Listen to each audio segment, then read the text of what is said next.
سکھایا کہ یوں سفر میں روانہ ہیں، جنگل سے گزر رہے ہیں اور جھاڑیوں کے اندر سے لومڑی کا چھوٹا سا بچہ یوں ایسے آیا اور یوں گزر گیا، اور دیکھتے ہی حضرت عیسیٰ علیہ السلام کی زبان مبارک سے یہ جملہ نکلا، اے لومڑی کے بچے کہاں جا رہے ہو؟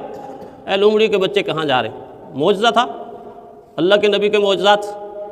لومڑی کے بچے کو زبان ملی اور یہ کہتا ہوا چلا گیا کہ ہے حضرت عیسیٰ میں اپنے گھر جا رہا ہوں، میں اپنے گھر جا رہا ہوں۔ جب یہ جملہ سنا تو بے ساختہ زبان سے یہ جملہ نکل آیا، عجیب بات ہے، عجیب بات ہے، لومڑی کے بچے کا تو گھر ہے اور مریم کے بیٹے کا کوئی گھر ہی نہیں ہے۔ ساری زندگی گھر ہی نہیں بنایا، مریم کے بیٹے کا کوئی گھر ہی نہیں ہے۔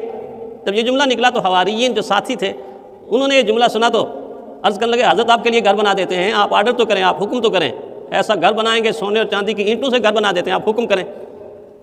تو فرمایا اچھا آپ بنانا چاہتے ہو تو پھر لوکیشن میں دیکھوں